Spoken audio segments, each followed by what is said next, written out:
घर के ये बिस्किट आप सबको बहुत पसंद आएंगे। मीठे बिस्किट मुख्तलिफ़ ज़ुबानों में इसके मुख्तलिफ़ नाम हो सकते हैं। तो आपने सबसे पहले 2 कप सूजी लेना है और इसी कप से 8 कप मैदा या आटा लेना है। आपके ऊपर है आप मैदे से बनाना चाहो या आटे से बनाना चाहो, तो दोनों तरीक़े से आपको पसंद आएंगे इंशाल्लाह। आपने 8 कप मैदा लिया और उसके बाद या 8 कप आटा लिया। उसके बाद आपने 1/4 चम्मच या टीस्पून जो है नमक, 1 टीस्पून इलायची powder, 4 teaspoon desiccated coconut, 4 teaspoon सफ़ेद तिल, ये सब मिलाना है। और आखिर में हाफ़ टीस्पून बेकिंग सोडा। ये सारे खुश्क अज़्ज़ा आपने मिलाने हैं और ये सब खुश्क अज़्ज़ा आपने आटा और सूजी के मिक्सचर में मिला के खुश्क हालत में अच्छी तरीके से मिला लेना है। जितने भी खुश्क अज़्ज़ा होते हैं वो खुश्क हालत में अच्छी तरह से मिक्स हो जाते हैं, यकजान हो जाते हैं। ऐसा नहीं होता कि एक चीज़ किसी जगह ज़्यादा और किसी जगह बिल्कुल भी ना हो।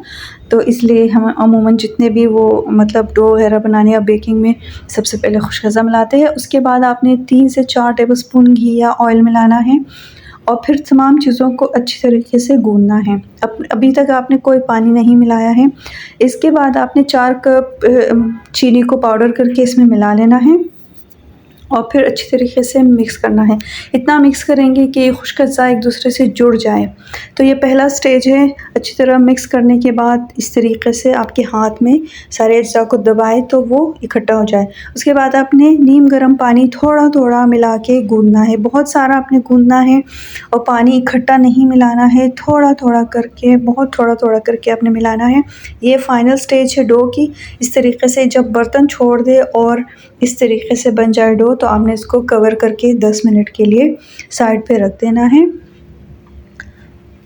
बिल्कुल स्टिकी नहीं होना चाहिए। जितनी देर आप गूँदोगे ना इतना ही अच्छा होगा।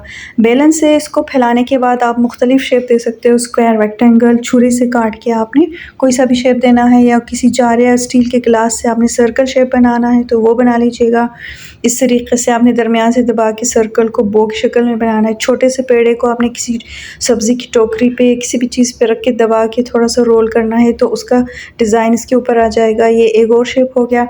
इसी तरह आपने हाफ़ सर्कल कट करके उसको दरमियान से दबाना है तो वो भी एक अच्छा सा बो की तरह बन जाएगा। ठीक है, आपने डीप फ्राई करना है इसको और पहले आपने ऑयल गरम करने के बाद या घी गरम करने के बाद उसको आंच को दरमियाना रखना है और सबको डीप फ्राई करना है। चूँकि ये आटे से बने हैं इनका रंग थोड़ा सा गहरा है। अगर मैदे से बनाएंगे थोड़ा सा और खुश रंग और गोल्डन होगा। तो क्योंकि मैदे की निस्बत आटे की ज़्यादा मतलब थोड़े से नुकसान कम है तो इसलिए मैंने आटे से बनाए हैं। आपकी मर्ज़ी है। ये मीठे बिस्किट आपके बच्चों को सबको बहुत पसंद आएंगे। आप ज़रूर बनाइएगा, अपने मेहमानों को चाय के साथ सर्व कीजिएगा और मुझे उम्मीद है आप एक दफ़ा बनाएंगे तो आप बार बार बनाओगे। अल्लाह हाफ़िज़।